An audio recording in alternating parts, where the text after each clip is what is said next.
Estuve escuchando hace unos días que había que leer El espíritu de las leyes de Montesquieu para comprender verdaderamente el tema del derecho y los fundamentos del derecho. Me parece que la idea es buena siempre y cuando estemos pensando en un derecho del siglo XVIII, un derecho entre el siglo XVIII y el siglo XIX, porque Montesquieu era un ilustrado que además desarrolló una metodología científico-jurídica basada en Newton. Pero si pensamos en nuestro derecho moderno y contemporáneo, en realidad El espíritu de las leyes de Montesquieu es un libro un poco atrasado para lo que las necesidades de la época contemporánea requiere. Así como El espíritu de las leyes está sustentado en el pensamiento de Newton, tal vez habría que preguntarse cuál es el modelo teórico jurídico que estuviera basado en alguno de los físicos que superó a Newton. Sin duda alguna, el personaje más relevante en este campo es Hans Kelsen.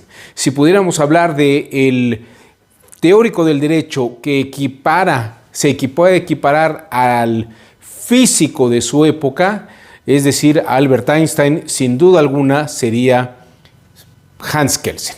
La teoría pura del derecho establece los parámetros de la relatividad. Y a diferencia de Newton y de Montesquieu, quien pensaba, Newton, que solamente había un espacio y un tiempo uniforme, Montesquieu llegó a pensar que también había una sola forma de entender las leyes. Pero así como luego Einstein derriba esa idea que en realidad no existe un único espacio y un único tiempo, sino que todo es un tema de relatividad y de posición de los cuerpos en el espacio y en el tiempo, Hans Kelsen de igual manera muestra que el derecho no tiene una única forma de entenderse. Es cierto que hay una estructura escalonada de normas jurídicas, pero lo que es relatividad en la teoría pura del derecho es precisamente la posibilidad de interpretar de manera diversa la normativa para el caso concreto.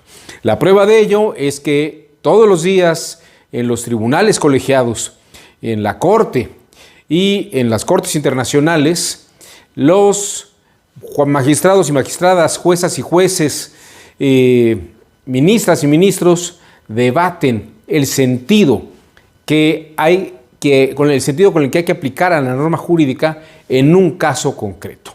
Sin duda alguna, esto es precisamente lo que marcaría la diferencia entre el pensamiento de Montesquieu y el de Hans Kelsen. Si ustedes se hicieran la misma pregunta que me hice yo en algún momento sobre, pero hoy en día hay físicos que han superado de alguna manera a Albert Einstein, ¿no? Pensemos tal vez en Stephen Hawking. ¿No habría que pensar en un derecho todavía que supere ese modelo?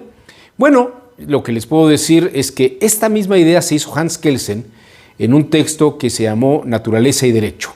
Y él precisamente señalaba que así como él desarrolló un pensamiento jurídico en su modelo de contexto histórico, en el modelo de la bomba atómica, en el modelo de la era de la física cuántica, seguramente habrá alguien que desarrolle un derecho mucho más evolucionado. Para Hans Kelsen, el modelo de Montesquieu es un modelo que además sigue las ideas cognitivas de David Hume. Mientras que cuando hablamos de la teoría pura del derecho, estamos hablando de otro tipo de contexto filosófico, incluso de Ludwig Wittgenstein, este gran genio, creador del Tractatus, que también Kelsen, en su teoría de las normas, cita en varias ocasiones para hablar de su teoría de la interpretación. Y en la teoría de la interpretación es donde se encuentra prácticamente asentado el pensamiento y la teoría de la relatividad no en la norma jurídica, sino en la aplicación de la norma jurídica. Porque, como repito, lo positivo del derecho positivo es la enunciación de la norma, pero no su aplicación ni su interpretación, porque eso depende de la experiencia acumulada y la forma en que las expertas y los expertos del derecho lo aplican a casos concretos.